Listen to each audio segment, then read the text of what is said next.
Hey, how y'all doing? Hope you're having a great May. I can't believe we're already into May. You know, it's going to be 2 months and we're going to be halfway done with 2023. I can't believe it. My wife told me yesterday, she goes, we're in May, don't you? And I said, you know what? You're right. And in at the end of June, we're halfway through the year. And I start getting to bring out my Christmas decorations. So July is coming. You can bust out your Christmas decorations when July hits. That's the rule. Everyone says this, oh, you have to wait till after Thanksgiving. I say no. I say as soon as they're back in school, we're looking forward towards Christmas. Folks, my name is Dave. This is Steve Edwards. Every week we get together to talk mules and donkeys. Even when Steve is traveling halfway across the United States, he wants to be here for you. And here he is indeed, everyone. Steve Edwards. Hey, Steve, how's it going? Hey, Dave.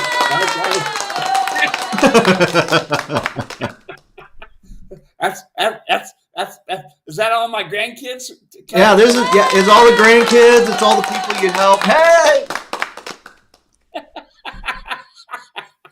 That took Steve by surprise. He didn't know I was going to do that. He liked that all right. So, Steve, where are you at in the world right now? Oh, I don't want to tell anybody there, but I will show up and see it. Yeah. Oh, my goodness. You're on the beach somewhere. Yeah, it's the San Padre Islands. There you go, San Padre Islands. So, you got to figure out which one it is, but... Hey, let me tell you what, Dave, this is pretty cool. I mean, there's nobody here. That's awesome. My ranch, you know? What's the water like right now? It's just beautiful. Yeah. Really nice, you know. Like anything else, it takes you a few minutes to get used to it. Mm-hmm. But I've been boogie boarding, man. I've been boogie boarding. Of course you have. You were telling me, you said, I got this boogie board and I've been waiting to use it. And I said, well, you know what? You're going to the San Padre Islands, bust it out. So Steve Edwards, the boogie board, as soon as this program concludes at the bottom of the hour, we're starting a brand new program. It's Boogie Boarding with Steve the Mule Man. So he's going to give you all the tips, all the insights, all the tricks that you're going to need to get out there and impress people at the public beach. So no, we're talking mules and donkeys every week. We do it from 3 to 4 Arizona time. So whatever time it is to you, if you're in the Eastern Coast, I hope it's been a good future. We'll catch up with you soon. And if you are in California, hey, Arizona here, we're sharing the time with you. We're going to talk for 60 minutes about mules and donkeys. If you've got any questions, we want to hear from them.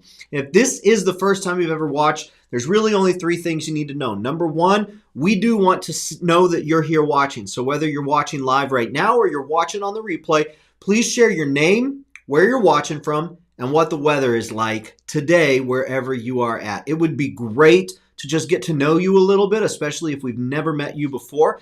Steve and I, we text message back and forth. We talk on the phone. We can do that whenever we want. So as much as I like talking to you right now, Steve, I really love it when folks introduce themselves and we get to talk to them. We get to talk to you. So we really do want to hear from you. We really do want to know your name. We really want to say hello to you. And that takes me to the second thing. We would like to answer any and every mule and donkey question that you got. And so that's what the comment sections are for.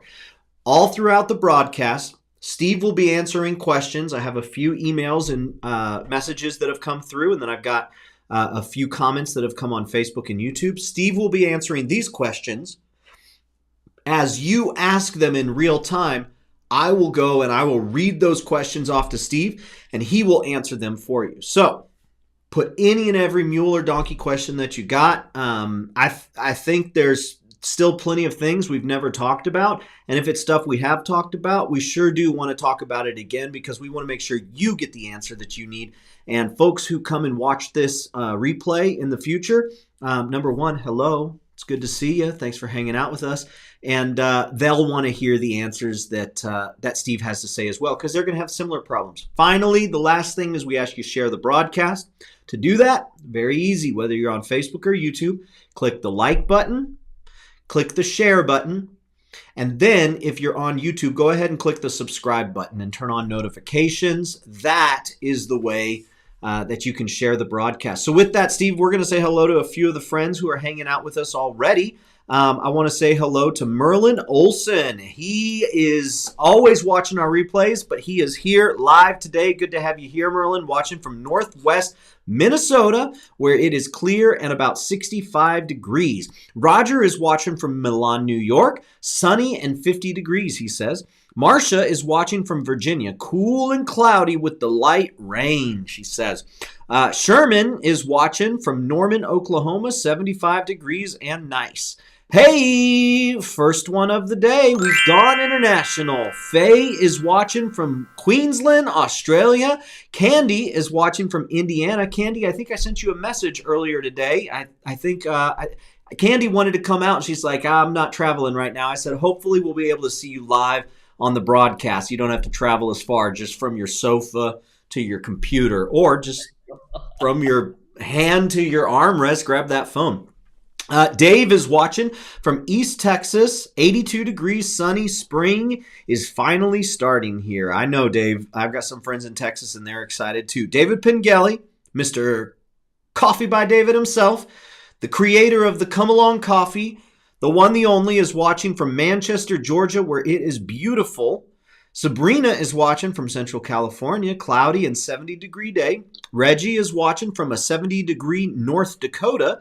Sean is watching from Valiant, Oklahoma, sunny and 70 degrees, and it's beautiful. Mr. Die Time is watching from, it says, working with a mule right now. All right, if you have any questions in real time, Steve Edwards here to help. Brenda is watching from Colorado, where it's 60 and windy, and Mr. Die Time says, wondering if you have any tricks to get a mule to back up for the first time. I think we may have a trick or two up our sleeve. Steve, what do you say? Yeah, I found one. Where'd you Got go? a trick. Pull it out. I got it out. There he goes. There we are.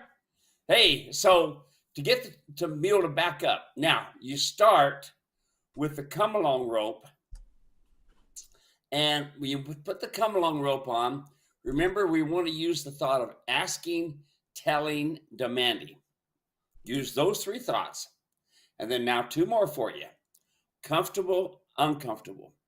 When you learn to make comfortable uncomfortable, when you learn how to ask, tell, demand, watch this. You see the mule back up? What happened there? Notice my rope is loose. Pay attention to me, get back straight, and then all I'm doing is I'm wiggling. Look at my hands going right, left, and notice small movement there.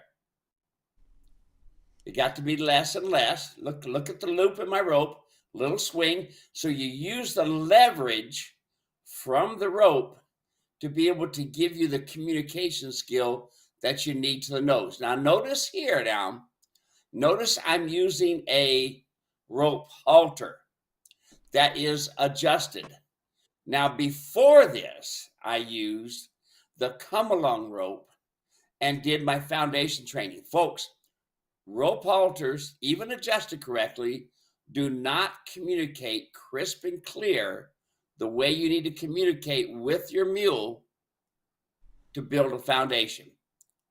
Can you get some things done? Yes. Notice just the weight of the rope only, just a wiggle, and there you see the step back. Now, you see the tail unhappy. Yeah, he's not real happy with the situation. Ears are listening, good, but feet are quiet. Notice that, folks? We want quiet. Now, you see this?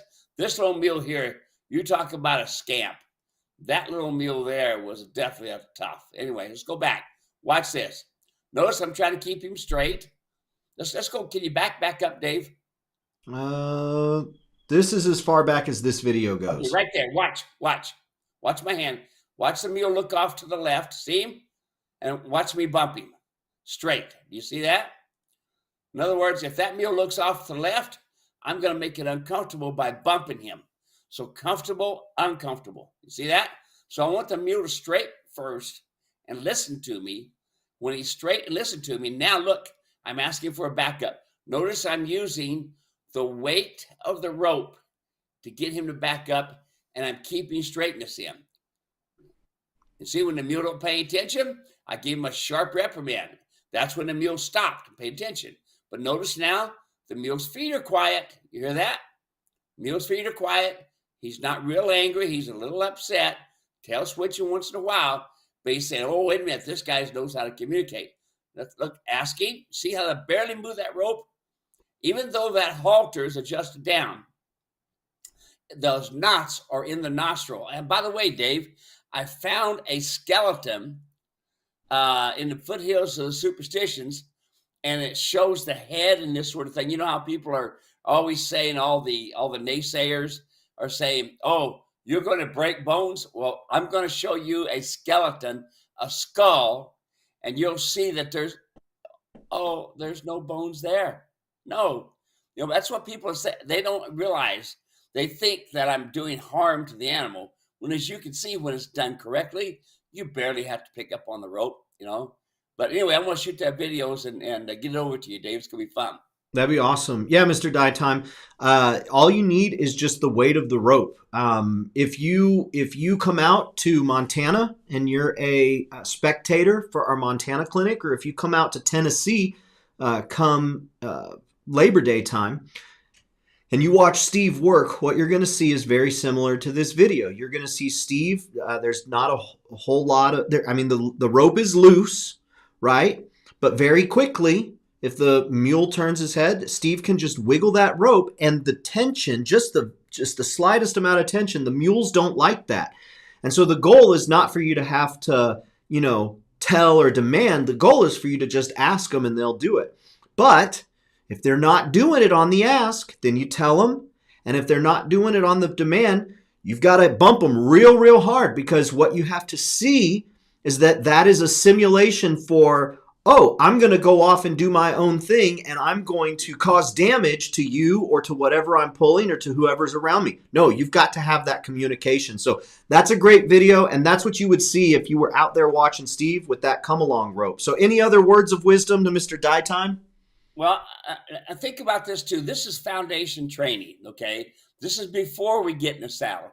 Everybody out there, and I mean everybody out there, should be doing this kind of training to get your timing good. You see, you're watching me and you're seeing, wow, look how he gets the response. Folks, it is my timing. I can feel it on the end of the rope. And that's what you've got to do. You got to be able to feel it. So as quickly as the mule makes a decision, you have to remember, this is a flight and fright animal. So as quickly as they make a decision, you've got to say yes or no with that lead rope. All right. And yes is a quiet hand. No is a moving hand. Good job, Dave. I'm proud of you. You did a good job there. Awesome. Good. Reggie is watching, says, can't wait to hear my tooth question.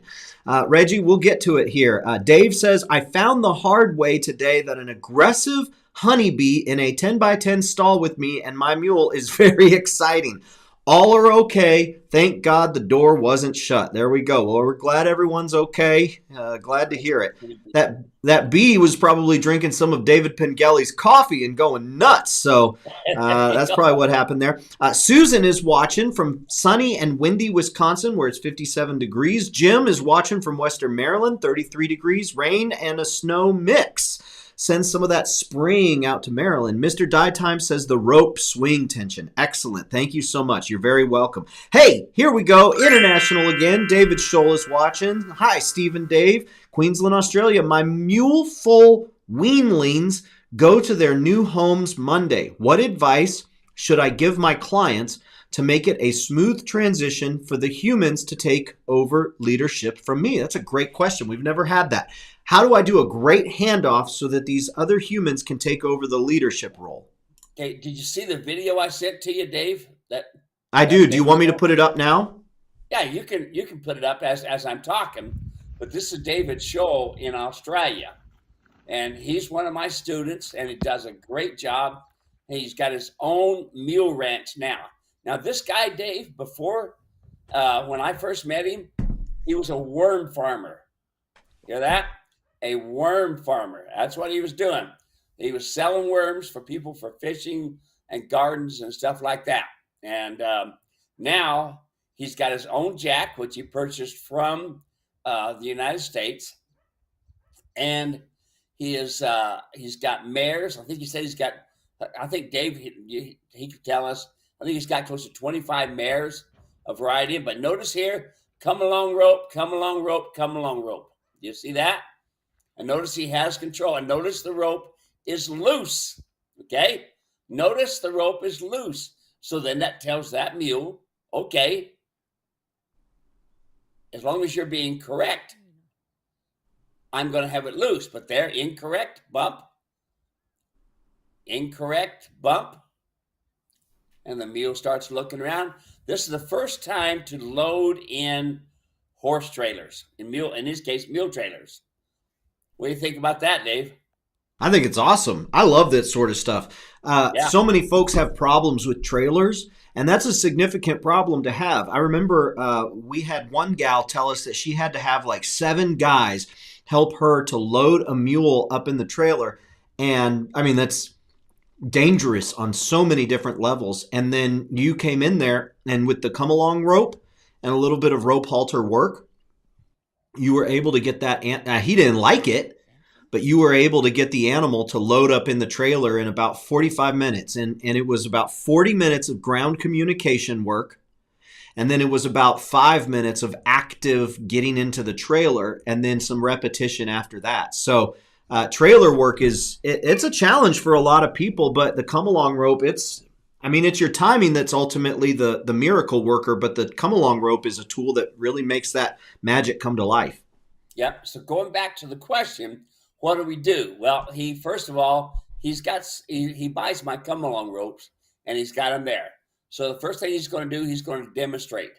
This is how the mule backs up. This is how the mule goes to the right. This is how the mule goes to the left.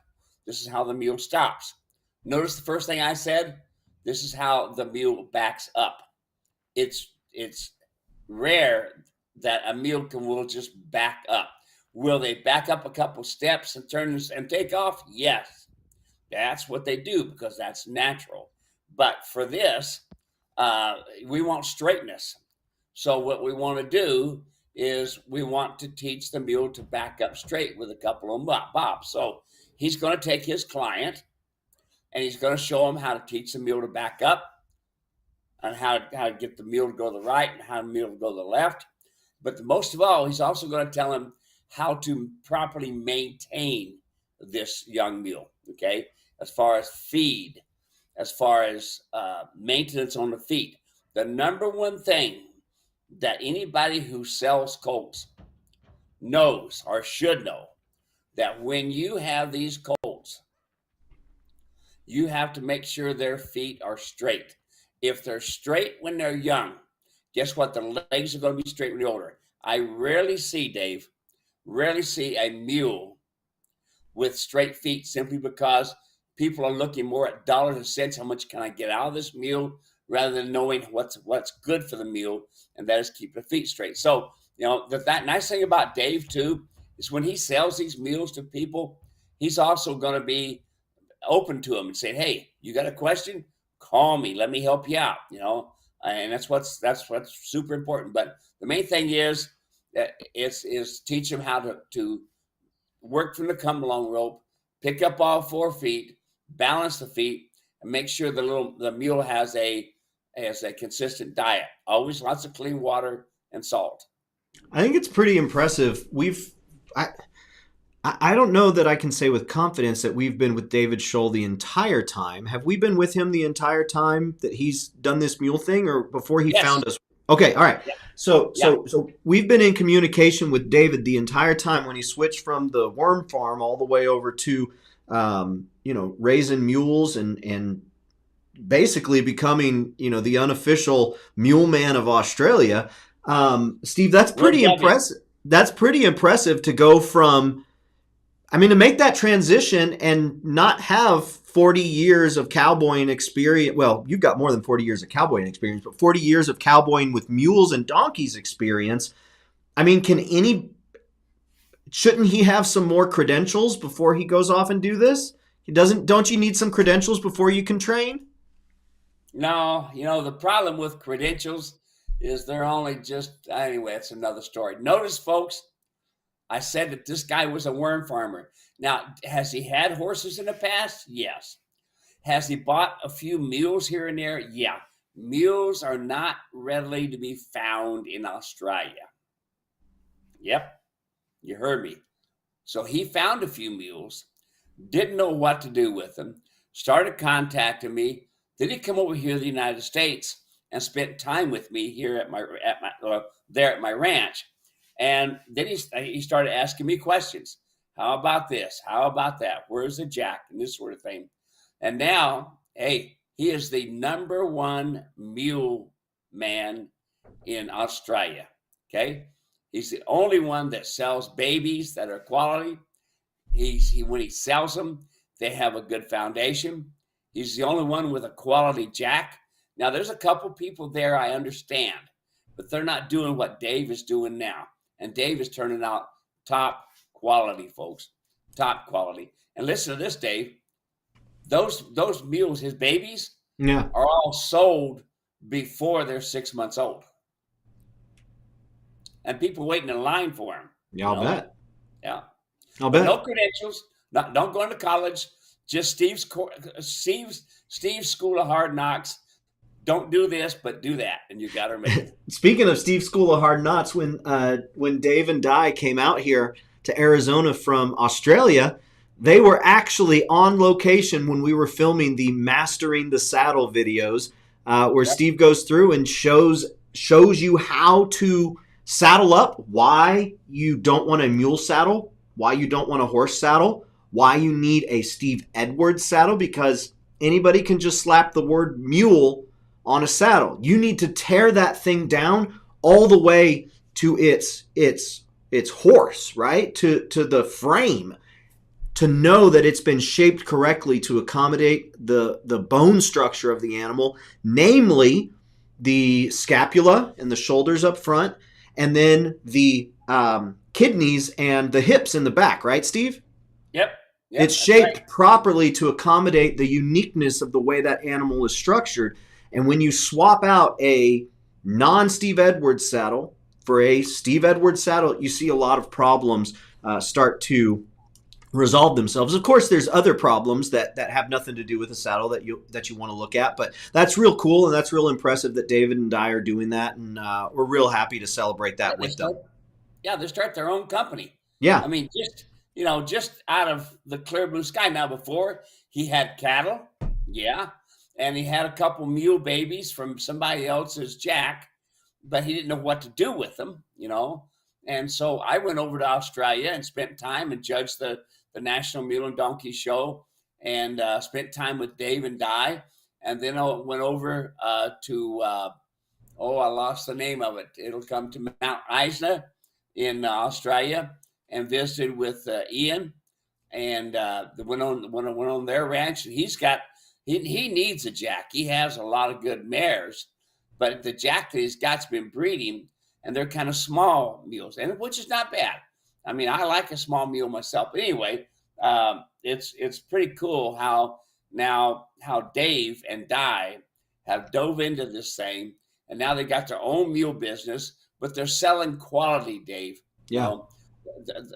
Unfortunately, just like the other day, I was watching, this lady called me up. She says, I'm a high bidder on this mule. And she says, can you tell me about this mule? I said, are you sure you want me to tell you about this mule? She says, yes. And folks, if you call me and ask a question, I ain't lying to you. Ain't going to happen. I'm not going to dance around things. This is what I see. Okay. And this is what I see. Here's this mule with the saddle sitting on top of the scapula, no breeching, no rear cinch. This guy, cantering, walking, stopping, moving around, never any foundational training, never picking up the feet, never talking about what type of foundation the mule has, because they didn't have any, okay? And they were auctioning this mule off. And so listen, it's all this Snow White stuff written about this mule. The mule never makes a mistake. Oh, wait a minute. You're not talking about an equine, are you? Anytime somebody tells you they don't make a mistake, you better turn around, get in your car, and get out of there. Oh, this mule doesn't need a mule saddle. You can put any saddle on him. It'll be just fine. When you hear that kind of crap, get in your car and leave, okay? oh, this mule does. And they even had a picture of the guy crawling between the front legs, looking through the front legs. That's really useful on the side of a trail. Can anybody see the way I'm going? That's ridiculous. Y'all, Steve's got a brand new video. It's called Crawling Between My Mule's Legs. It's a 6-part series. Not about the stupidity of crawling between your legs. Oh, my goodness. Here's what they did, Dave. Only thing they proved to me was either the mule was really drugged up, which happens a lot, folks, okay? Either he was really drugged up or the mule really had a good disposition. But at the same time, you can see when he went to stop him, there was no stopping. And he told the lady, oh, that's just a light shank miler bit. No, it was a gaited horse bit with a gag in it, I can see the bit. I know what's going on. But anyway, it's amazing what people will do to get money. And they don't care if they hurt you or not. Yeah. Frustrating. So there was a Facebook message that came in. I'm not going to share her name because I didn't ask to. But a picture came in, and it was one of our friends who watches the show, and she was in the hospital. And I just wrote back. I said, "Oh man, are you okay? What happened?" And our friend, replied back, said, "I bought this. I think it was a mule. I don't think it was a donkey. I bought this mule off of this person's name, and it was supposed to have a good temperament. I broke my back in 2 places." And I said, well, I'll tell you what, our prayers are with you. I'm so sorry to hear that. But that story, Steve's been doing this his whole life, but I've been doing this with Steve for over a decade. And we hear stories like that all the time. And some folks know what they're doing. Some folks don't know what they're doing when they sell these animals. What's really cool about David and Di is the folks who are getting these animals from David, they're getting a real treat. They're really getting something special, and they've got a great foundation, and they've got a great resource to go to. And David Scholl, make sure you send them to muleranch.com and make sure that they hop on these live broadcasts too, and they can find out just how lucky and how special they are to get the animal. That's great. That's real fun. Mr. Die Time says, yes, I've got to bump my Molly within the first 10 minutes of any walk. Thank you very much. Mark says, why does my mule yawn after working with her? Why does my mule yawn after working with her? Well, usually you're yawning, you're needing more breath. I think she's just bored. You need to give her more work to do. More work to do. That's a new one on me, but I usually when you yawn, you're needing more air, and I don't think that is, but who knows? Usually, when I start telling jokes, that's when mules, my wife, start yawning. So are you trying comedy, Mark? That could be. I don't know. It could just need more work to do. Keep us in the loop, Mark, if you can figure out any of the commonalities between what you're doing there. Marcia says that trailer is nice because it is lit well with wide open sides. Speaking of which, Steve, what do you recommend in a trailer? I recommend never buy a 2-horse trailer. Never. Buy a 3 slant. My preference is always gooseneck because you can get it pulls so much more easier than a bumper tag, okay? But you definitely want them open. Do you need the ramp? No, you don't need the ramp. Matter of fact, you get one of my mules, and you point them toward the trailer, and they'll jump up in the trailer sometime you do. Is it nice to have a ramp? Yeah. Do you need it? No. What can you do to practice with it? Put a piece of plywood down on the ground, and then teach your mule to go over, because they have to hear the sound, the thump, see? And this trailer right here, this is a stock trailer. It's open. It's where they can see. And that's what you want to do. You want all your windows open. You want the window open on the very end where you're going to go to. Notice he's not walking the mule, this colt, with a rope halter. He's using a come-along rope. Use the come-along rope. Put that colt in that trailer. Take the come-along rope off. He should learn to stand there, close the doors and stuff. You're done. The mule will turn around backwards and look out the back of the trailer and stabilize himself. Listen, I've seen more animals hurt, Dave, from tying them into the trailer or tying them to a snap with a real heavy nylon strap to it. Okay, and what you want to do, and it's supposed to be a quick disconnect. Okay, but if that mule is struggling, you don't want to climb in there. You'll be like some of my other customers that got pounded in there. Okay, so if you got one struggling, let them struggle. Let them struggle, because you most likely have got them in there with a rope halter. The rope halter will do the job. A nylon halter will not do the job and create more problems. But the rope halter, when they pull on it, they're going to remember it like this colt here. Okay, and they're going to remember that if they pull back, it's going to make them uncomfortable. Remember, comfortable, uncomfortable. Ask, tell, demand. Why ask, tell, demand? Ask. The mare, the lead mare, pins her ears and ask you not to come no closer. And you're a new mule coming in to see the herd. Then you keep on coming. She pins her ears and she swishes her tail. She asks, she told, and then she spins and kicks and demands. You hear that, folks? That's natural mulemanship. It's not this stuff out there where they say it's natural mulemanship. No, when they're using a chain and a nylon halter, nothing natural about that. That's fun. Thanks for sending that over, David. Really appreciate it. Let's see. Mark is watching from Anza, California. Cool, overcast, and windy. Hi, Steve and Dave. Connie is watching from Pierce, Arizona. 77 degrees. Beautiful here. Terp says, I'm a little late from east of Dallas, Fort Worth, and it's 80 with clouds.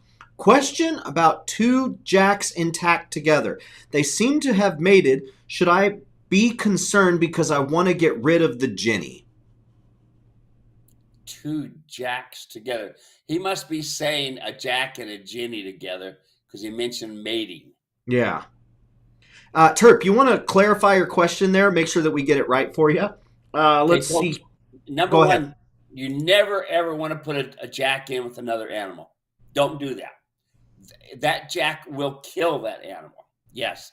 And if it's a mare, he will try to breed it, but he could cripple that animal for life. I don't like live cover where it's just turned out to a pasture. So many animals end up crippled. I mean, seriously crippled. But of course, it don't really matter, I guess, if all you want's a baby out of them and the horse ain't walking straight. But I don't know that. I prefer AI work over anything. And that's what Dave Scholl's doing, by the way, y'all. This isn't, he doesn't have a midnight stable here. Dave is doing this right. I mean, he is AI and he's artificial inseminating all his mares. That way his jack stays healthy, his mare stays healthy, and you got a 99% chance of having a good, solid foal. Okay. And AI work is the best way to do it, folks. Don't live cover. It's a lot of time that you don't need to be putting into it. Just get you a frozen embryo and implant it, and you're done. You know. But Dave and Di, they're going to be on top of things in Australia. And I'll tell you what, we're going to be really hearing about Dave and Di in the future because they're going to be turning out quality mules. And look here, what he's doing. David, he's putting a foundation on these mules before somebody gets them. Now, the nice thing about having a colt, especially if it's got a solid foundation like Dave is doing, you can take that colt over the next 2.5, 3 years, and you can have yourself a fine riding animal that respects you. Okay. And that's what you need to do, folks. Do it yourself. Don't take these mules to these so-called trainers and that all they can do is screw up things. Don't be careful about buying these animals on the internet. You talk about lies. I can't believe the stuff I read. I can't believe the stuff that I see. People are more interested in blood color than people. Okay, like this lady sitting in a hospital now, buying a mule from somebody. Hey, Dave, we'll get her information later, and I'll call her and pray with her and this sort of thing. But darn it, I hate hearing that, Dave. Folks, I've got 32 broken bones and 2 replaced hips from learning the hard way. So I'll share with you. You know, I'll call you. I'll talk to you. you buy even a come along rope from me, and I'm going to call you and say thank you. If you got a question for me, call me. Okay? Am I going to answer the phone? Nope. Like right now, I'm on vacation. Yeah. And so will I call you back? Yes, I'll call you back. I usually wait till I get several phone calls at one time, set and make a phone call. But I definitely want to help you out, and I want to keep you out of the hospital like this lady with the back broke in 2 places. Golly, I hate hearing that. Yeah, not good for sure. Let's see here. How did that happen? I've got Steve. By the way, Dave, I do expert witnessing, on equine accidents. Yeah. I've done them all over the United States, Hawaii, expert witnessing in mule wrecks, and unfortunately, my services get wanted quite often because of stupidity, of these guys buying a mule someplace, putting a story on it, and then telling these people that anybody can ride. Folks don't listen to that. Dave, we need to do a deal on vocabulary that the thieves and liars are put together, so people realize it. That's not a bad idea. Yeah, it's one of those. We've got folks now who will message us, just sending pictures saying, "Hey, I saw this mule up for auction. They got the saddle way up on the scapula. I'm staying away." Like they just know what to look for now because they've been listening long enough. They'll say, "Hey, I got this mule that I was looking at, but I'm staying away from it because they told us that the mule is trained." Because there's no such thing as trained. There's foundation and there's disposition. And so you want an animal with a good disposition, but disposition isn't like, that's the number one thing you want. But you also want foundation trained. An animal with a good disposition is theoretically going to do well with ground foundation training. If it has a bad disposition, you can work at it, but it's going to require more work because they have a bad disposition. But folks will message and they'll just say, the owner said that the mule is trained. I know that this mule ain't trained. And if they do get it, they know what they're getting themselves into. But often when folks here say, "Oh, it's been trained," "Oh, it's packed," Yosemite, "Oh, it's ridden this far with no problems," it's ponied, and it's like all these things. They say that, but it has there's some more to that story that people should be aware of. That's not a bad idea. Barbara's watching, says, "Hi, Steve and Dave. Sunny and windy in Sullivan, Montana." Let's see. Is that Barbara Vansel? Yeah. Yeah, Barbara Vansel. Is M.O. Montana or Missouri? That's Missouri, isn't it? Yeah, Missouri. There we go. Sullivan, Missouri. Daisy Barbara is doing... Sent me an email. Yeah, Daisy is doing so well since I've been using your techniques. Am I crazy? But she actually seems like she wants to be with me and likes me. It is amazing. Okay, we got to get that one on the website, Barbara. That's awesome. I'm going to get that on the website. I sent you the email she sent me about the veterinarian and the shoer. Is that the? I think you did, and I think I put it on the website too. I mean, the shoer says, "I don't want nothing to do with working on this mule." And when he left that day after working all 4 feet, he says, "I don't know what you done," but he says that, and she pointed out the come along rope. Same thing with the veterinarian. The veterinarian says that mule's going to hurt somebody. Well, he come back again thinking, "Oh man, now what?" And she put the come along hitch on him, and he was able to do all of his work, even give a vaccination with the come along rope. It's a wonderful tool, and it builds your timing. It helps you in the saddle, not just on the ground, folks. Just because you see him ride him, I wouldn't. No way. Somebody brings me a mule and says, start riding this mule. No, I'm not going to ride this mule. I'm going to start building a foundation on the ground. Riding is not important, folks. Let's see here. Next question. This one came in from Mark. Mark said, "Oh, here's a link." Here it is right here. Let's get this. Let's get your picture up there, Steve. Here's a link to a mule picture. The mule is located in Aguila, Arizona. It is not too far away from you, so I was wondering if you knew this mule. I have seen a video of him being ridden, and they do use a britchin on him. From what I could see in the video, when they picked up all 4 feet, he appeared to have contracted heels, but they didn't look too bad and could be fixed in about a year. As he is not very far from you, I was wondering if you knew him. He is 12 years old, a little older than I wanted, but I am interested in him. If you happen to know him, it would be help to me if you would be worth it for me to take a trip out. If you could tell me if it would be worth it to take a trip out there to check on him. It would be about 1,200 miles one way. I know it's a long shot, but I figured it's worth a shot. Oh, it says Mark, but then Merlin. So Merlin goes by Mark, and Mark goes by Merlin. This one's from Merlin. So what do you have to say there to our friend Merlin, Steve? Number one, Merlin, good looking mule, 12 years old. It seems like everybody, when they buy a mule, he's 12 years old or 13, mid range. So he's pretty good. But they all think about, okay, if he's 12 years old, he's going to have all the experience. Oh, really? What kind of experience do you want? Nobody's going to sell a really good mule and not have any bad experiences, folks. Okay. So number one, folks, I point out to everybody, no bridging, no buy.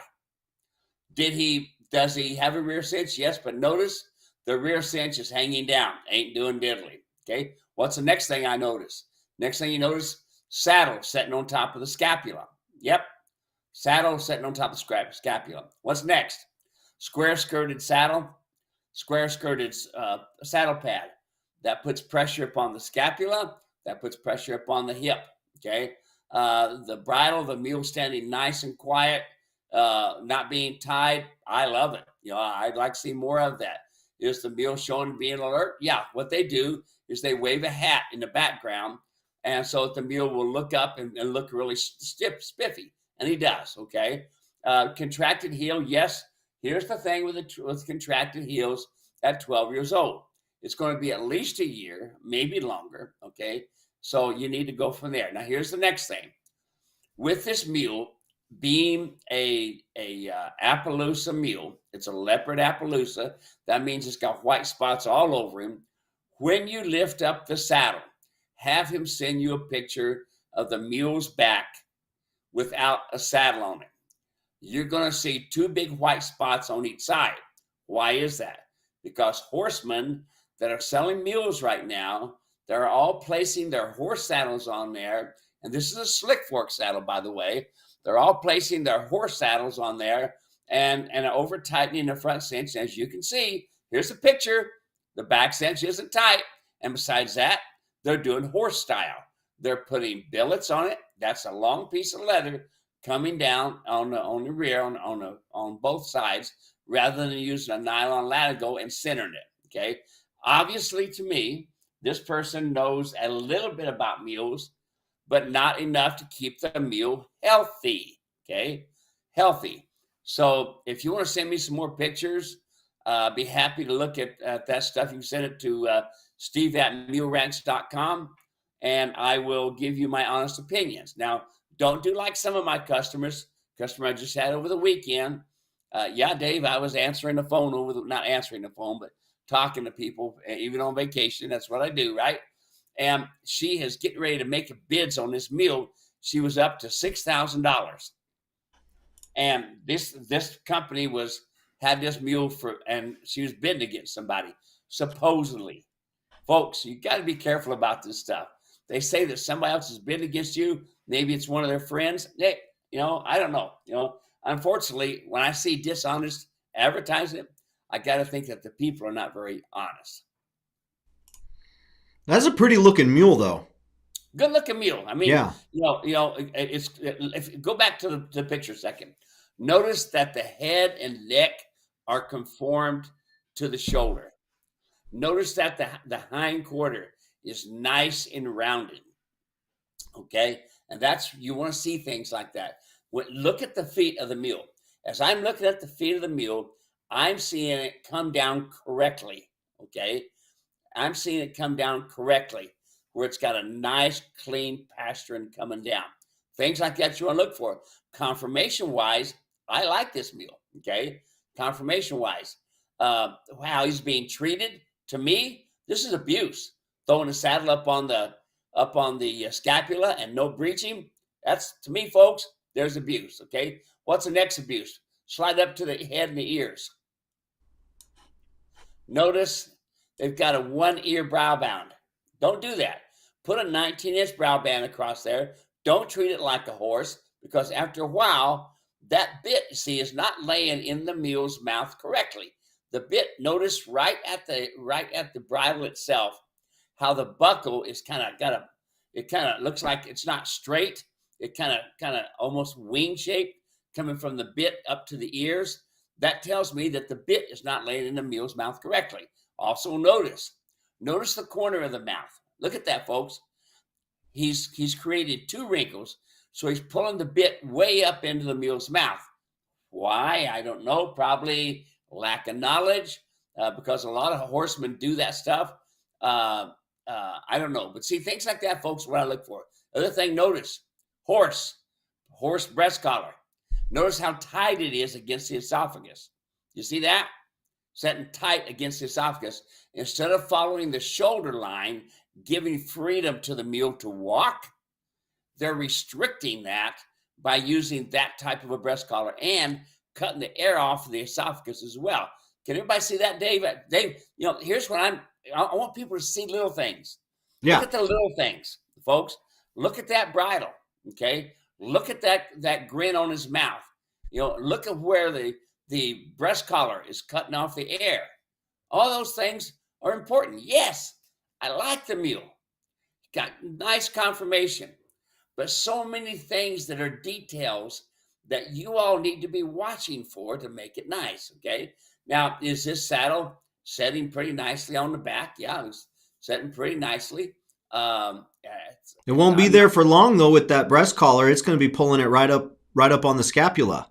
Oh, yeah, absolutely. And with no back rear with cinch. No britching, yeah. Yeah, he's got that rear cinch is a leather rear cinch. That make the saddle slide even easier. So, yeah, folks, I want you to look at that picture. See the things that I'm seeing. See how the bridle's not setting correctly in the mule, okay? See how the breast collar is pulling the saddle forward. Seeing how it's cutting off his wind. Look at that stuff. Rear cinch, not tight, okay? It's a nice mule, okay? Yeah. Really nice mule. Question here from Daryl. Daryl says, I'd like to ride a mule, or at very least use one to pack in the stuff I don't want to carry up into the superstition wilderness.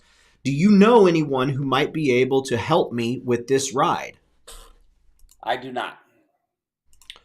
We get people from time to time asking if you do private tours, if you do private rides, and sometimes we have a recommendation for where you can go or who you might be able to talk to, and sometimes we don't. So there you go, Daryl. We're glad that you're watching. Okay, as far as a mule goes, no. As far as a horse goes, yes. Okay. Contact Don Donnelly Stables. Don Donnelly Stables. There you go. Don Donnelly Stables. Yep. And tell them I sent you. Steve Edwards sent you. They have horses. They rent out pack horses. They rent out all kinds of riding horses, but they're horses, all right. But Shelly has quality stock. She'll teach you a few things about it. Okay. The biggest problem that you're going to have, partner, is everybody has when it comes down to this stuff is liability. The liability on taking an animal back in the wilderness is phenomenal. Okay. Get ready to spend about $1,500 too, by the way, for about 3 days.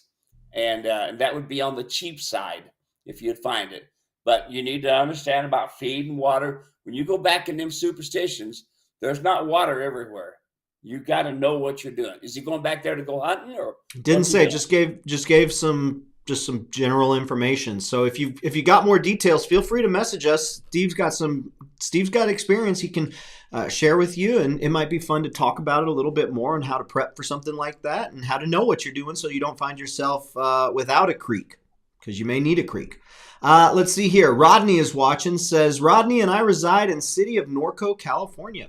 I've just purchased a John mule, Charlie, and we are working to get to know one another. My plan is to schedule a vet checkup, halter him, and walk around the arena where he stays, and then on to riding him. I'm feeding him alfalfa hay and some Purina Senior, Purina Senior. I would like to get your opinion on his feed. I would like to get a few pounds on him, and will this impact the type of mule saddle I purchase? So, Rodney, I've got good news and I got more good news for you. The first good news is Steve can tell you about feed. The second good news is there's no way Steve can hear you talk about this and just limit his feedback to feed only. Steve, what would you say here to Rodney? He's got several things going on: vet checkup, new mule, feed, alfalfa, halter up, walk around the arena where he stays. What do you have to say here? Number one, folks, don't feed no alfalfa. Okay, it is tough on your kidneys and your urinary tract or your mules and your horses. Now, what's it do to a mule? It's like crack cocaine to a cocaine addict, folks. You don't need to be feeding Charlie alfalfa hay. You're in California, so you can go to Star Milling or to any of the feed stores. And I know there's one right there in your little town. Great town. I've done clinics there before. But you can buy the feed that I designed. And if I'm sure Dave will put on there the article, Mules Can't Stand Prosperity, and also the video that we did with a nutritionist. Okay. And so at the same time, this is really important. Okay. Doing the feeding is foundation. I mean, you've got to be feeding good. Does he need a senior? No. Does he need to have his teeth floated? Yes. Okay. Now, send me a picture of the mule. I'll be happy to see. Why are you feeding senior? Why? Okay. Now you say he's overweight. Most likely not. Most mules are fat. Okay. And they carry their weight down low, and horses carry their weight up high. But anyway, as far as taking and walking him around the arena, that's okay. Do foundational training. Get your come along kit. Get your ground communication kit. Dave can put some information there for you.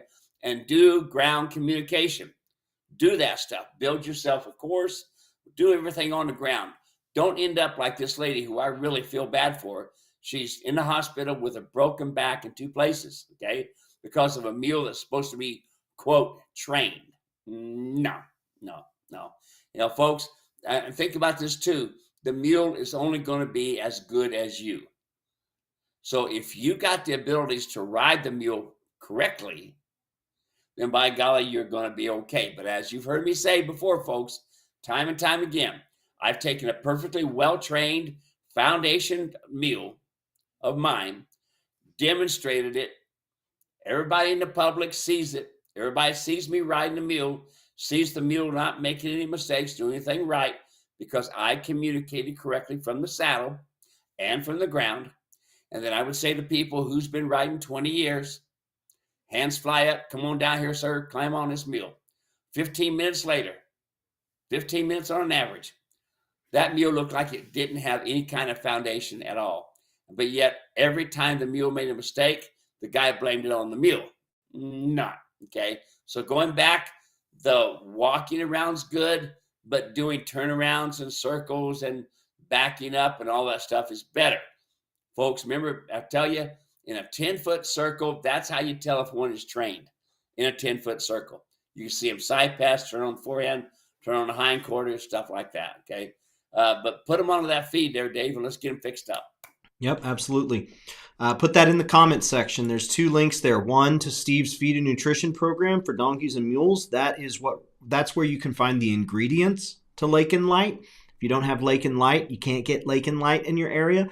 Take that feed and nutrition print off, those ingredients, go to your feed shop, local feed shop, and say, what do you have that's closest to this? Now, that's not necessarily like where you end.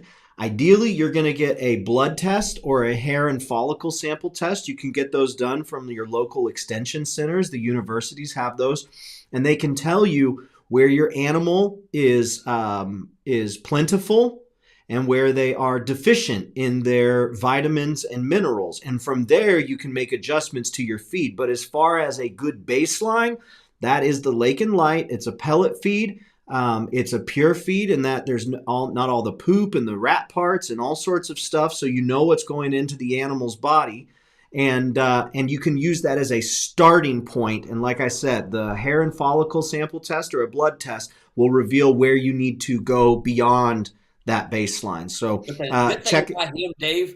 Yeah. He's in California. He can go to go to Star Milling. Star Milling, yep. Yeah, they make the exact same feed, because when I was over there doing my program at Pierce College in LA, we developed the feed, and I give them the ingredients and said, "Hey, I want to start feeding this here at the university," and so we did, and they brought us all kinds of feed. We did some great. That was a fun program. Yeah, very good. And the second video is Steve's conversation with James Weatherford, who at the time was working with Lake and Light, or Lake and Milling, producers of Lake and Light, and they talk all about the feed and nutrition program that you'll want to set up for your animals. So real excited to be able to give that to you. Thank you for the question. Next one comes in from Dorothy. Says, I have a 4-year-old Molly I'm bringing home in a few weeks. She has been a trainer. She has been at a trainer. What is your advice for having her bond with me, not my mare or my donkey? I know her first interaction with me is very important. Thank you. I know the first thing is don't put them in with the mare or the donkey. Keep them by themselves in a 10 by 20 stall if at all possible. Steve, what else? Well, then you keep on going.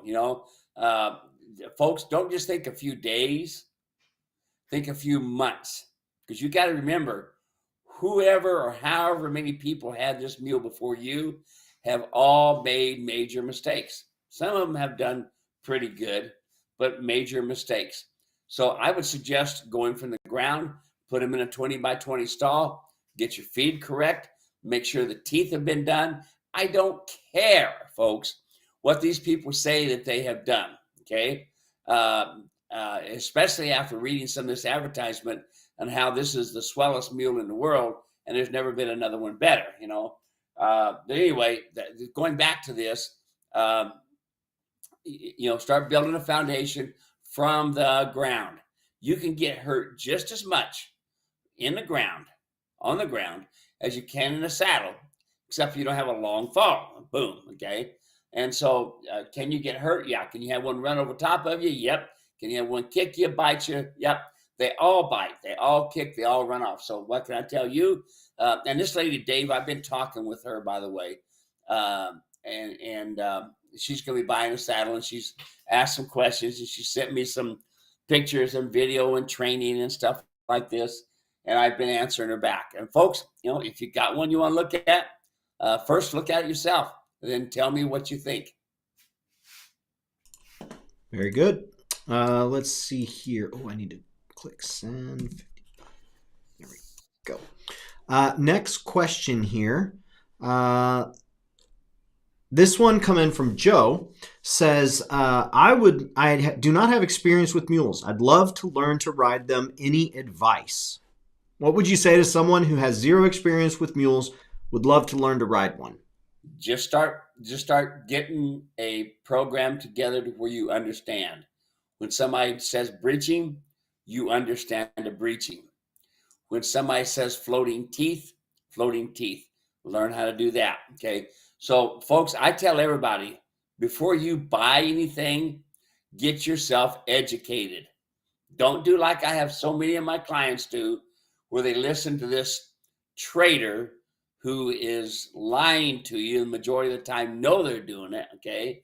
And they don't care about your blood. They only care about their green, okay? So, but if you buy, if you get yourself educated, then when you go to buy, you'll be able to have knowledge as to what to do. Now, I can tell you that, just as an example, Dave, it's kind of fun. At Bishop, California, years ago, when I was competing there, they used to sell mules there. And listen to this. It was almost an 85% turn back.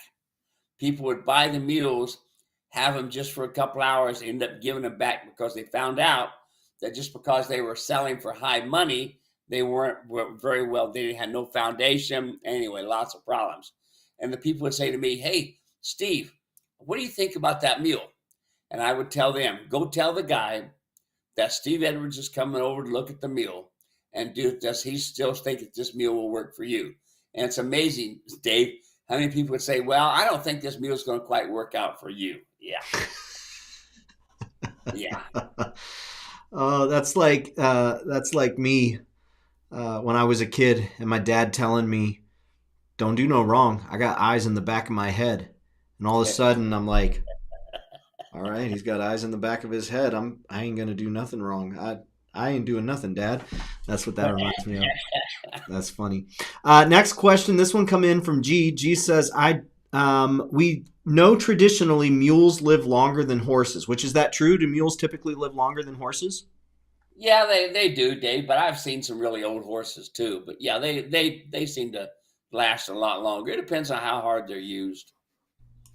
So the question is, so why do we age mules off of horse teeth? What happens after 30 years when a mule could possibly have another 15 years of good life?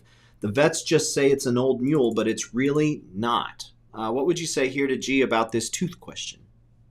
Well, we have to mouth them to get an idea of their longevity. Yes, we do. We have to also mouth them to make sure that their teeth are good and balanced so that they can properly use the nutrition that they're eating. Okay. So, yes, we got to do it. And yes, I've seen mules be 20 plus years old. My wife's mules are a good example. A couple of my mules I have is good examples of older mules still being able to go on. Okay.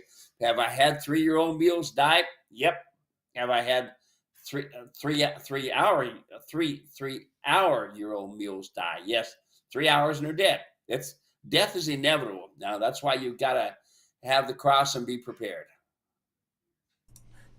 All right, there. Pep talks from Steve Edwards. All right, let's see. Next question here. This one's come in from Rodney. Rodney says, I just purchased a John Mule, feeding him out. Oh, this was the same Rodney I think that we already talked about. The alfalfa hay, Purina Equine Senior along with the hay. So we already talked about that. He just sent it in twice. Okay, so we're good there. Next question. This one come in from, let's see here. What does it say? This was from Murin as well. From Merlin. Says, there was a lady that was asking about Nutrina feeds, or maybe Nutrina. They are close to Lake and Light, but they use soy oil in their feed. Soy doesn't bother horses, but it can be toxic to mules. I don't know what formula they use for the soy, but I don't know if I would take the chance. Lake and Light is not available in our area, so I'm going to try Producer's Pride, which is available at Tractor Supply for $18.50 or $18 a 50-pound bag. I looked hard at Nutrina feeds as it was a good price, but when I found out that it had soy in it, I decided against it. I know there was someone overseas that was feeding a pellet that had soy in it and poisoned her mule. Was that Yolanda? I Well, don't. it definitely wasn't Yolanda, but I've never heard that soy was a problem. Yeah, I mean, soy is used a lot in feed, and it's better than having the I forget what the word of is right now, which was a clay that they used for bonding, binding. That's what they're doing is they're trying to keep the pellet together using the soy. But I've never heard of soy being a problem to a mule. We'd love to hear, folks. If you have experience with soy, would you put in the comment section, or if you're watching this later, you can leave a comment on YouTube or Facebook, or send in a message to support at Mule Ranch. Just let us know if you have any experience, good or bad, with soy. That would be helpful to know. Let's see here.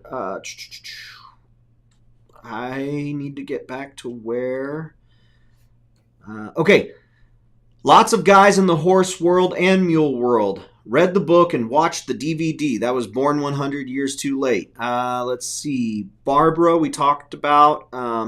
Marcia says, how did those poor horses and mules ever survive those old Civil War saddles back in the day? When I see them, they make my back hurt. Yeah, that's an interesting question. I mean, I guess they just worked through it, and we see the picture where they're fighting. We don't see the picture where they kick the rider off.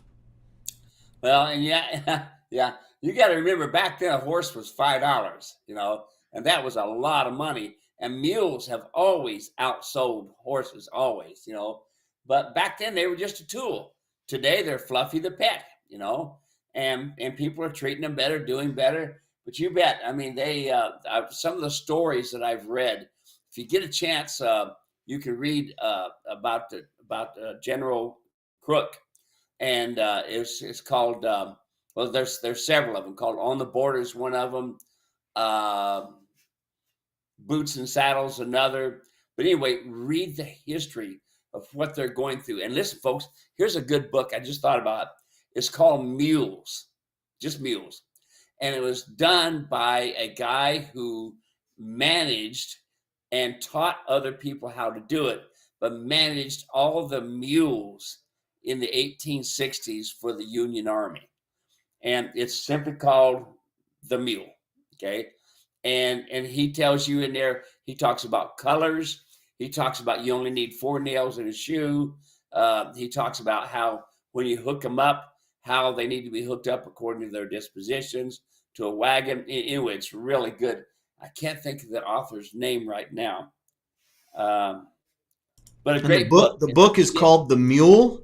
Yes, it's called The Mule. And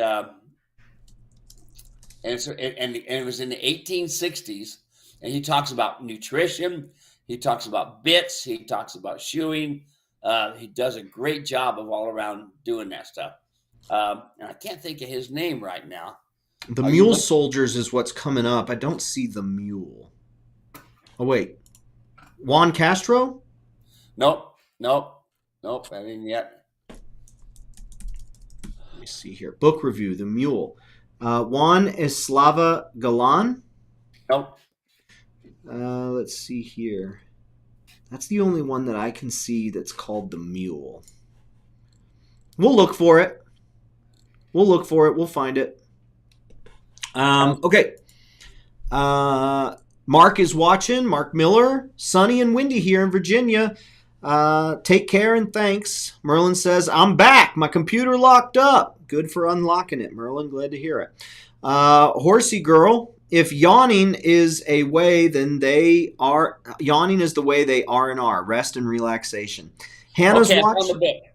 Okay, yeah. Okay, and it's called The Mule, and it's done by Riley Harvey, and you can get it on Amazon. Folks, I see it here. You got to read this book. It is great. Now, Amazon has it for $18.13, and a treatise on breeding, training, and uses. It says The Mule, a treatise. Treatise. Yeah, that's it. Yep. Okay, I found it. I'll put a link in the comments section. Great book. I mean, you all, you'll see a lot of where I come from with this book because I've tried and tested it. I've actually had this book close to 30 years, and it is absolutely an incredible read. Lots of information. And Harvey Riley, when you read about him, this guy he's got it right on the money. Okay. Popular opinion of his nature has not been, he's talking about the mules here. Let me just read this off. Okay. Yeah. There is no more useful or willing animal than the mule. And perhaps there is no other animal so abused. Hear this, folks? Even back in the 1860s, or so little cared for. Popular opinion of his nature has not been favorable, and he has had to plod and work through life against the prejudice of ignorance. Got that, folks? Ignorance. This was done back in the 1860s, okay? And it's still happening today. We haven't learned a darn thing, Dave. Darned it. Okay, so let's go on. Still, he has been a great friend of man in war and in peace, yes, serving him well and faithful. And if he could tell man what's most needed would be is kind treatment. You hear that? Kind treatment. We all know how much can be done to improve the conditions and advance the comfort of this animal. And he is a true friend of humanity and does what he can for his benefits. Okay, my object of writing this book is to do what I could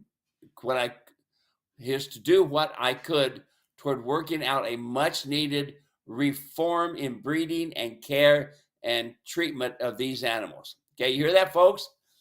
I mean, here's a guy back in the 1860s that understands that these mules, like old Max Johnson said from the Grand Canyon, head packer to Canyon. A mule will give his life for you if you just treat him right. Okay, great book. Everybody needs to be getting to that book. It's pretty awesome. All right, let's see here. Let's wrap up. Hannah is watching from Dunedin, Florida. Let's see. What do you think about Jess Patten's saddle made for mules? Any thoughts? Jess Patten saddle made for mules? Jess Patten is an excellent mule. Is an excellent saddle maker. I know nothing about his mules. Saddles, other than the quality that he has done. If you send me a picture of it, I can tell you if it's truly for a mule or not. Folks, look at pictures of my saddles. These are all things that I learned from the mule. Opening the back end. See if it's got billets on it back, it's not made for a mule. Okay. And folks, these so-called mule trees, my mule tree has been developed of almost 40 years of being on the trail, packing freight. This isn't just put a couple of trees up. When I was telling one of my customers she was going to have a saddle fitter come over and fit, I said, wait a minute. She's going to fit all these trees on this mule, and right now it is coming into May, and just coming out of winter. And if we'd have measured this mule in January, we'd have had one measurement. If we had another measurement in this mule in May, we're going to have a different measurement. Folks, you don't go by muscle mass, okay? Just in one weekend ride, these mules can drop 100 pounds. So what do we usually do? Add a second pad, Where are we, Dave? We're running late, running behind. Yep. Yeah, let's see if we can wrap up here real quick. Are you okay, or do we need to cut off? No, I'm good. That's good. Okay. Okay, Rory is watching from Southwest Ohio. Gloomy, windy, and damp. Well, hopefully we're brightening up your day. Matthew says, hey, it's Matthew from Lexington. Going to email you some photos from yesterday riding with my wife. We'd love to see them, Matthew. Your photos have been awesome. Matter of fact, I think this is the photo we had last week from Matthew. Just a really great shot, and he's sent in a few more since then. But really, really fun. Thank you, Matthew. We really appreciate that. Notice here, Dave. Go back. Yeah, let me go back to it. Yeah, go back here. I did tell him that his quarter strap was over top of his fender. Yep. Do you see that? And folks, that's one of the reasons I want you to call me, okay? I'm willing to help you, but look where the saddle is sitting. Back away from the scapula. Notice that the back cinch is tight. Notice look at the corner of the mouth. There's not one wrinkle, two wrinkles. He just happens to open his mouth right now. Look at the brow band. That's a 19-inch brow band. That's going to balance the bit in the correct place, okay? Notice the breast collar. It's not inhibiting the shoulder like that other saddle was. I want you all to see this, okay? This is a comfortable animal, head down, nice and quiet, okay? Not head up. The reason that mule had a head up, because somebody was waving a hat at it. That's why his head was up. This mule is standing nice and quiet, head down, playing with the bit. That's what we want to see. All right. Okay, Dave, I'm going to go on vacation. All right, let's see. Almost there. Okay. Sean, what do you have any suggestions for me? My mule is putting his tongue over the twisted wire snaffle bit. I've been trying to leave it loose so he can pack it. Then just keep on leaving it loose, okay? Folks, we're never going to take my mule rider's martingale and create one wrinkle, two wrinkles. He's always going to pack it. You're always going to be having it loose. Don't get in a hurry. You got to remember, most of these mules have already been abused by people in the past using smooth snaffle bits, using horse bits, and this sort of thing, all right? They've been abused. And so you're going to have to take time. Give the mule enough time to figure it out. He'll get his tongue where it needs to be. It's not important to ride. It's not important to train. That's where people goof up, Dave. To build a foundation, you got to go step by step by step by step by step by step. You jump over a few steps, you could end up in the hospital. Laura's watching, windy and 60. Polly's watching, 57 and beautiful, up in Minnesota. Can't wait to ride tomorrow. Matthew says, if you can't smell it, don't buy it. That's pretty much my take on life in general. Brian is watching from Wisconsin, finally getting out and doing some field work, planting corn. My Percheron mule is doing much better. He is calming down and getting over the buddy sour after separating him like you told me. The other day, we took the other horses completely out of sight of the mule, and he wasn't bothered at all. Thanks for the help, Steve. Question. A neighbor up here is breeding a quarter-horse chestnut mare to a spotted jack. What are the chances the mule colt will be spotted? Not most likely not. It's usually they get their color from their mama. Okay, so most likely we're looking at a sorrel mule, I bet. Rarely do you have the color from a jack come on to your mule. Let's see here. Hannah says, thank God for Steve to teach us. That's right. Mare is watching from Windy Winston, Missouri. Muleshoe is watching from Central New York. Any good exercise recommendations to shape up 2 out-of-shape mules that have been on vacation for 2 years? Just ground foundation? Yeah, ground foundation, but sursingling, okay? Okay. Sursingling, hooking them up in a surcingle, makes them drive off their hindquarters, rounds out their back. Sursingling, folks, is one of the best things you can do to build a good foundation, but to get your mule healthy as well.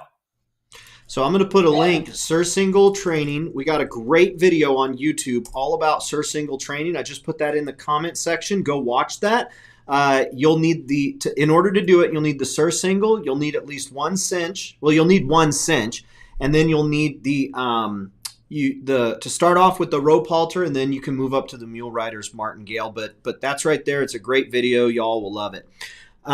Judy is watching. All of the mules are expensive right now. Looking for a project, but I'm thinking a BLM donkey could be fun. What beginning taming would you recommend until I could start with the come-along hitch? Well, really, the best thing you can do is a come-along hitch. I mean, round pinning is a useless matter unless they're hard to catch. And then I'm going to use a round pin. But otherwise, come-along hitch. And it's not a bad idea to go out there and get them BLM donks. Daryl's watching, and Bobby Joe from Dallas, where it's 88 and sunny. Laura says, I've spent hours watching your videos, Steve. They have helped me and my Molly so much. 2 years owning her and excited for the future rides we will enjoy safely. Matthew says, if you feed pellets, do you still feed hay? No. Will you ever feed hay depending upon their use? No. Okay. I haven't fed hay at all. Hay's too dirty. You know, I mean, after you see what's in hay, you get it tested, you're going to go yuck. Because I know a lot of you would never eat cereal that has bugs crawling around in it. And that does happen. All right. Because I'm sorry to say this, in cereal, there is larvae of different bugs, you know, and if you never seen that, Dave, I've actually seen cereal crawling with bugs on the inside because they hatched in cereal. Yep. I'll never look at honeycomb cereal the same way. That's right. Yep. Yeah, I've seen that. And flour. It's really good about flour. You get bugs in flour. Of course, most people don't bake much anymore today, but I bake the bugs out. Yeah, boy. Yeah. I baked the bugs out. Merlin says, as far as I know, it's not the soy that was bad. It was the formula that they were using. Myra, I did not see your question. I might have missed it. Go ahead, put it in. Dragonfly says, about 2 years ago, they started adding soy to the Lake and Light. They did it when they changed the packaging design. I still have used it without seeing any changes. I am feeding horses, though. Let's see. Janet says, Mule magazine. Yay. What's that? A horseman watching a mule show. Hey, welcome. Janet's here from Western Maine, going fourth day of rain. Are the mule folks in the Are there mule folks in the Northeast region I can begin to learn from? So, y'all, Janet's looking for other mule folks up in the Northeast region. They're everywhere, Janet, and we found a lot of them here. Steve, do you know anyone offhand? Not off the top of my head. There was a school teacher up around Springfield, but I can't remember right now. Best thing to do is people can get on there and say, hey, I'm from that area. Give me a holler, you know. Okay. Misty's watching from Tennessee. Rory says bugs add protein. And last question of the day, what do I do about a pawing mule? This one from Misty. Myra, send in your question. I'll get to it separately. What do we do about a pawing mule? Okay, when is the mule pawing? So, why are they pawing? Number one, why are they pawing? They're pawing because they're saying, I don't want to be here at a hitching rail, inside the trailer, outside the trailer, standing at a tree, pawing. They're standing there pawing, I don't want to be here, okay? So what do I like to do? I like to build a foundation with everything. So I will take about 10 inches of heavy chain, and I will take a strap and put it around the top of the knee of the mule on the right and on the left, and I will tighten that strap up so that it doesn't move. And then I'll take a string from that strap across the top of the neck to the strap on the other side to keep the chains from coming down the leg. And then every time they paw, that chain bangs against their leg and makes them uncomfortable. Okay? Now, it's going to be up to you. The split second, so it's your timing, the split second they quit pawing, take the chain away. Take it off and hang it up where they can see it. Now, I can tell you that they will learn that spot right there. They know they can't paw.